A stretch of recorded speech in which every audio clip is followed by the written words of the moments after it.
You're listening to the Shaughnessy Group Podcast, insights on buying, selling, and growing Canadian businesses in the lower middle market. Let's begin. Picture this. You're walking down a busy street, and you see two restaurants right across from each other. Both of them are just packed. Oh, yeah, the classic Friday night dinner rush. Right, exactly. Yeah. So on paper, at the end of the year, both of these restaurant owners take home exactly $1 million in profit. Identical success? So it seems. Right, on the surface.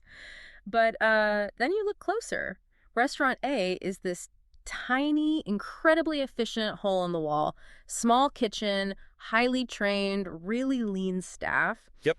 But Restaurant B, it's a sprawling, massive complex. It requires constant renovations, huge equipment upgrades, and just a massive footprint to keep the lights on. Which is a totally different beast to manage. Exactly. I mean, they both make $1 million, but one of them is working infinitely harder and spending way more money just to generate that exact same million. Yeah, and that illusion of equality is incredibly dangerous in the business world. It really is. When you just look at the bottom line, the final profit number, you completely miss the machinery operating behind the scenes. And that underlying machinery, it dictates everything about how resilient and how valuable a business actually is when it comes time to sell, scale, or, weather an economic storm. Well, and that illusion of equality is exactly what we are tearing down today. I want to welcome you, our listener, and thank you so much for taking the time to join us for this deep dive. We've got a really great one today. And we do. We are looking at some brilliant research from the Shaughnessy Group on capital efficiency and financial quality.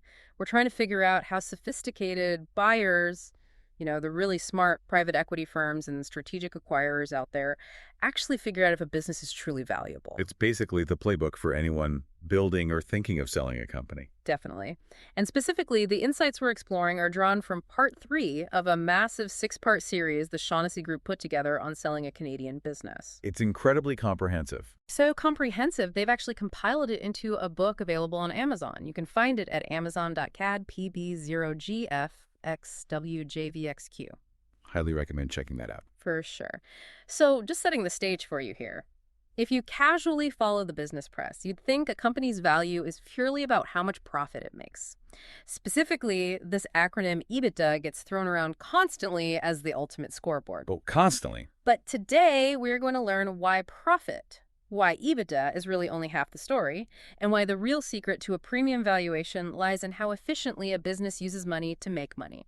Okay, let's unpack this. Yeah, let's get into it, because in the middle market business world, EBITDA, which stands for earnings before interest, taxes, depreciation, and amortization, it has somehow become this universal, unquestioned language. It's like the only thing people want to talk about. Right. It's the anchor for almost every negotiation. You hear founders constantly saying, I have a business with $2 million in EBITDA, the industry multiple is 5, so my company's worth $10 million. Just simple math. But sophisticated buyers look right past that single metric because, EBITDA doesn't measure value creation. It simply measures raw earnings. Okay, so what should they be looking at? To really understand value, you have to look at the capital required to generate those earnings. Let's make this concrete for you listening using the exact mathematical framework from the Shaughnessy Group piece.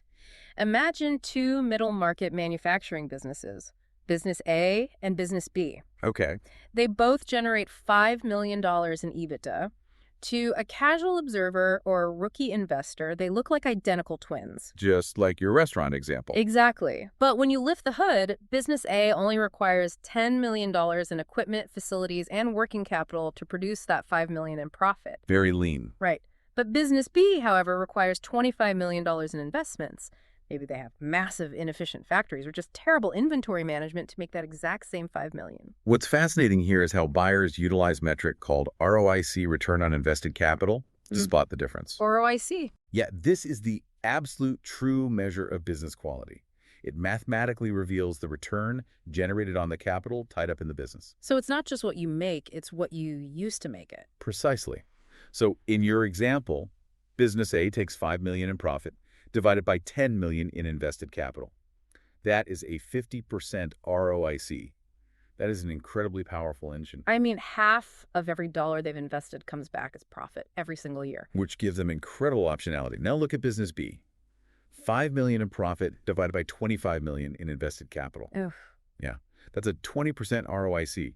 Now, 20% isn't inherently terrible in a vacuum, But compared to business A, it is vastly inferior. Right, it's not even in the same league. Exactly. And that massive gap in capital efficiency is precisely why valuation multiples are never one size fits all. If you are a private equity buyer, business A might command a 7x multiple or even higher, while business B might struggle to get 5x. It's the exact same profit, but the buyer is paying drastically different prices because business A requires significantly less capital to run, which frees up that cash for other investments. There is a phenomenal insight in the text from McKinsey & Company regarding this exact dynamic.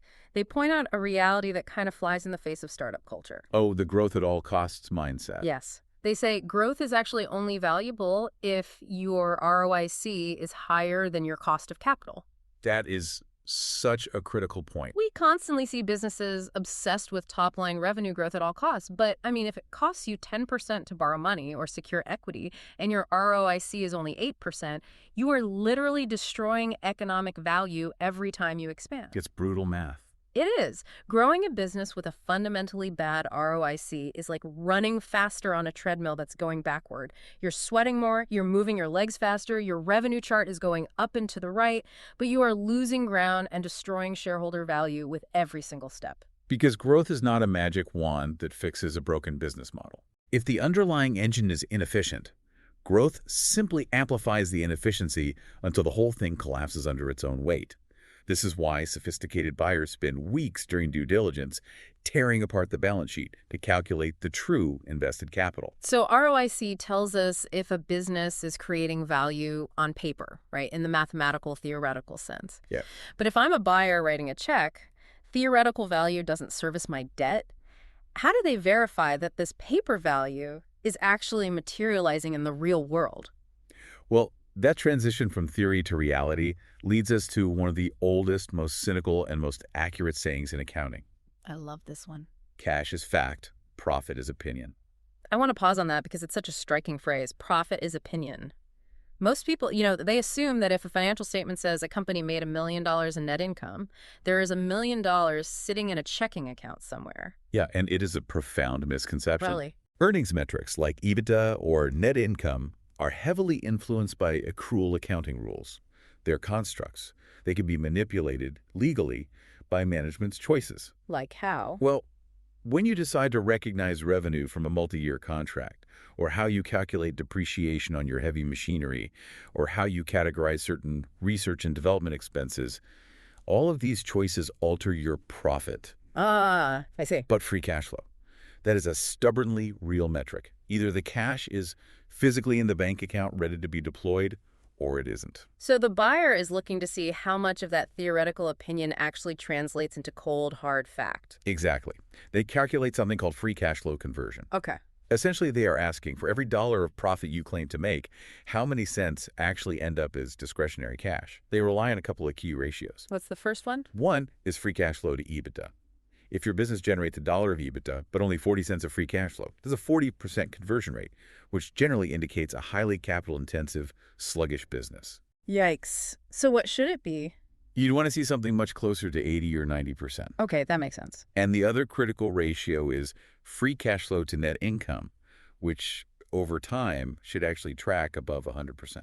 Wait, to clarify the mechanics of that for the listener, how can a company sustainably have more cash flow than net income? That sounds like a math error. I know, it sounds counterintuitive. Yeah. It really comes down to non-cash expenses, primarily depreciation and amortization. Okay, give me an example. Let's say you bought $1 million piece of equipment 5 years ago.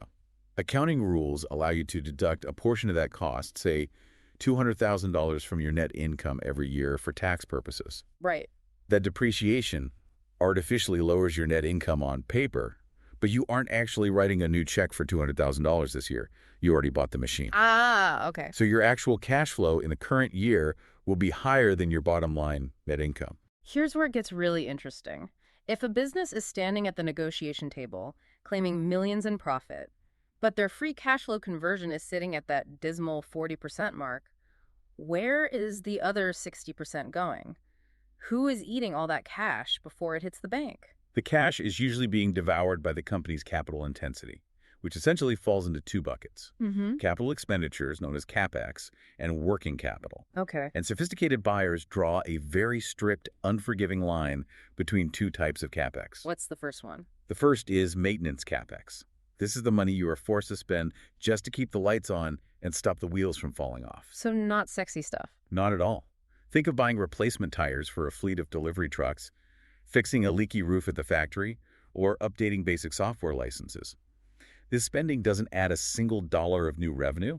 It just maintains the status quo. And if a company's profit is constantly being eaten alive by maintenance CapEx just to stay afloat, there is no cash left over to actually grow or to pay out the new owners. Exactly, which causes the valuation to absolutely plummet. Right. Now, the second type is growth CapEx, which is money spent to actively expand, like building a brand new facility to double production or launching an entirely new product line. So buyers like that one. Buyers love smart growth CapEx, but they severely penalize heavy maintenance CapEx. What about the working capital you mentioned? That's the other major cash eater. If a company is growing rapidly, but their supply chain requires them to purchase massive amounts of raw inventory that just sits in a warehouse for 6 months before it's converted into a final product and sold, their cash is literally trapped in those cardboard boxes on the warehouse floor. Oh, wow. They might be profitable on paper, but they are incredibly cash poor in reality. This naturally leads to the next level of diligence. Let's assume we find a company that passes these tests. They have an incredible ROIC, their free cash flow conversion is near 100%, and they don't have millions trapped in stagnant inventory. A unicorn. Right, the bank account is just overflowing. The immediate anxiety for a buyer must be, what is the current management team actually doing with all this pure cash? Are they deploying it strategically, or are they just sitting on it? That brings us to the ultimate test of executive discipline: capital allocation. A company generating massive cash is only as valuable as the management team's ability to deploy that cash effectively. Because sitting on it doesn't help anyone. Exactly. When you strip away all the corporate strategy buzzwords, a business fundamentally only has 4 choices for what to do with $1 of free cash flow. Okay, lay them out for us. 1. Reinvest it into organic growth, like hiring more sales reps or expanding marketing. 2. Use it to acquire other businesses. 3. Pay down existing debt. Or 4. Return the capital to the owners through dividends or share buybacks. I imagine there isn't a universally correct answer here, right? It has to be highly contextual based on the macro environment and the company's life cycle. Context is everything. Buyers are analyzing the historical track record of those decisions. If a management team has a proven history of funneling cash into organic growth, say, opening new regional offices, and those new offices consistently generate high returns, that signals a phenomenal management team with a massive runway for future growth. But what if a highly profitable company is just using all its free cash to pay down debt, or the founders are just paying themselves massive multi-million-dollar dividends every quarter? On one hand, paying down debt reduces risk. On the other hand, it feels like a red flag. It is a massive red flag for a growth-oriented buyer. Really? Oh, yeah. If management is draining the company of cash through heavy dividends because they honestly have no good ideas for how to reinvest it into the business, it tells the buyer that the company has effectively tapped out its total addressable market, or TAM. The growth engine has just stalled. Yes. And this is where a very specific, nuanced metric comes into play. ROIX with 2 I's. Return on incremental invested capital. How does ROIX differ mechanically from the standard ROIC we talked about earlier? Because understanding that distinction feels like the key to unlocking a company's future value versus its past glory. It really is. Standard ROIC looks at the entire history of the company. It measures the return on all the money ever invested since day one. Okay. But ROIC isolates only the new money deployed over a recent time frame, say the last 3 years. I see. Imagine a software company that built a revolutionary product 10 years ago. Their historical ROIC is massive because of that initial success. But over the last 3 years, they've poured $20 million into developing a new suite of tools, and those new tools have totally flopped in the market. So their historical ROIC still looks great, hiding the fact that their recent capital allocation decisions are actively destroying value. Precisely. ROIC mathematically exposes that reality by comparing the change in profit over the last 3 years directly against the new capital invested during those same 3 years. That is so smart. Sophisticated buyers aren't paying a premium for what you did a decade ago. They are buying your future cash flows. They use ROIC to ask, If we acquire this business and pour an extra $50 million of our own capital into it, will it generate a phenomenal return? Or is this a mature business with nowhere left to expand? So we've looked at the massive big picture financials. But if we want to know if the engine of the business is truly healthy, we have to look under the hood at the smallest moving parts. What does this all mean when we move away from the macro metrics? You have to look at unit economics. Okay. If the macro metrics are the aggregated summary, unit economics are the fundamental building blocks. It involves taking the performance of the entire enterprise and distilling it down to the profitability of a single unit, a single customer, a single software license, or a single manufactured widget. Now, I think the audience here is pretty well versed in the basic definitions of customer acquisition cost CAC and lifetime value LTV. But the Shaughnessy Group piece suggests buyers are applying intense scrutiny to the relationship between these two numbers right now. It mentions a 3-to-1 ratio as the gold standard. Yes, that's the benchmark. For every dollar you spend on sales, marketing, and onboarding to acquire a customer, that customer needs to generate at least $3 of gross profit over the lifespan of their relationship with you. Okay. But in today's economic climate, buyers are going much deeper than just checking if the ratio is 3-to-1. They're forensically examining the payback period. Well, I want to push back on this idea that a 3-to-1 ratio is always sufficient, regardless of time. Let's say I spend $1,000 to acquire an enterprise client, and they eventually generate $3,000 in profit. Right. But it takes them 3 full years of paying monthly subscription fees before I even recoup my initial $1,000. I mean, in a zero interest rate environment where venture capital was essentially free, companies could afford to wait 36 months to break even. Sure, money was cheap. But today, with the cost of capital hovering around, 8-10%, a 3-year payback period feels like an eternity. Isn't that tying up cash that could be used for immediate? Let's take a quick break. Thanks for listening. If you're finding these episodes helpful as you think through your exit, there's another resource we want to mention. We've put everything we know about selling a Canadian business into a book, Selling Your Canadian Business, a step-by-step guide to maximizing value and securing your legacy. It covers the full journey, from preparing your company for sale, to navigating due diligence, to negotiating deal terms that protect what you've built. Think of it as a companion to this podcast, something you can reference, highlight, and come back to as you move through the process. It's available now on Amazon. Visit sellingyourcanadianbusiness.com or check the link in the show notes. Thanks again for being here. Now back to the episode. You've hit on exactly what the smart money is scrutinizing right now. A 3-to-1 LTV to CAC ratio is basically meaningless if the payback period stretches out for years. Right. If your cash is trapped in a 36-month payback cycle, it severely limits your ability to scale without taking on toxic amounts of debt. Buyers today are demanding payback periods closer to 12 months. They want to see that capital recycle quickly so it can be deployed to acquire the next customer and the next. That makes total sense. And that actually brings up another vital tool mentioned in the text, cohort analysis. Oh, yeah. We all know it's standard practice to track groups of customers based on when they signed up the Q1 2023 cohort, for example. But what are sophisticated buyers specifically hunting for when they slice the data this way? What's the hidden signal? They're hunting for net revenue retention and expansion over time. Aggregate revenue numbers can easily hide a leaky bucket. How so? You might be losing 10% of your oldest, most profitable customers every month, but if your sales team is acquiring enough brand new customers, your total revenue still looks like it's growing. Ah, so it masks the churn. Exactly. Cohort analysis strips away that illusion.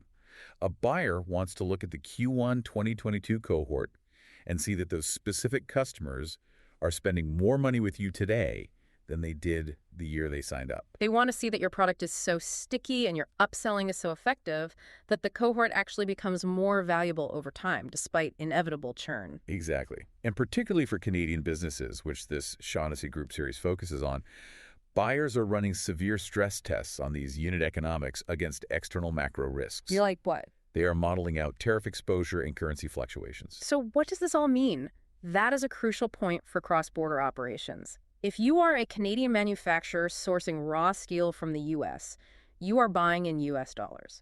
If you sell the finished product domestically in Canadian dollars, your unit economics are entirely at the mercy of the exchange rate. A 5-cent swing in the exchange rate, or a sudden 20% tariff imposed on your core raw materials, can instantly flip a profitable unit into a loss leader. That's terrifying. It is.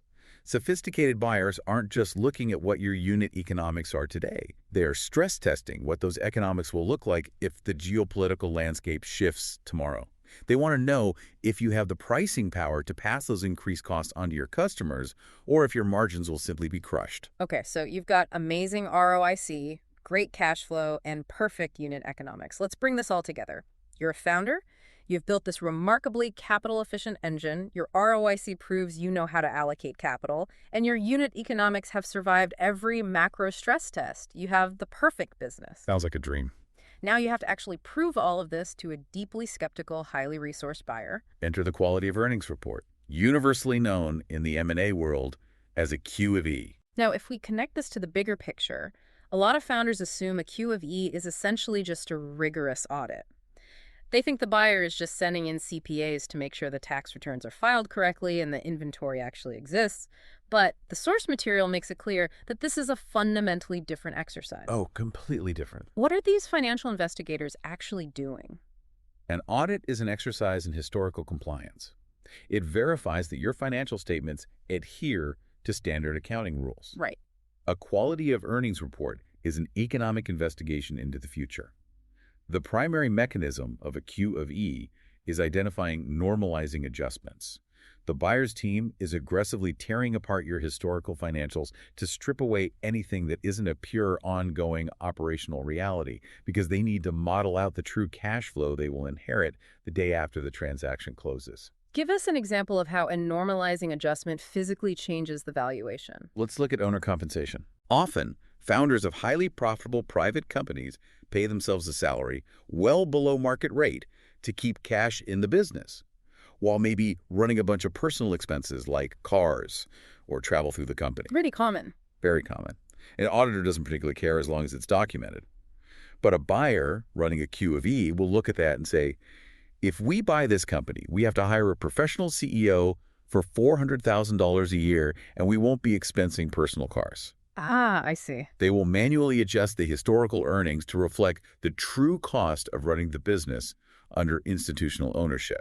Which could actually adjust the earnings downward, lowering the purchase price. Yes, it often does. But it can work in the seller's favor too, right? Like if the company suffered a massive one-time uninsurable loss last year due to a freak factory fire, the buyer knows that won't happen again, so they add that lost profit back into the normalized earnings. Exactly. The goal is to find the normalized, repeatable run rate of the business.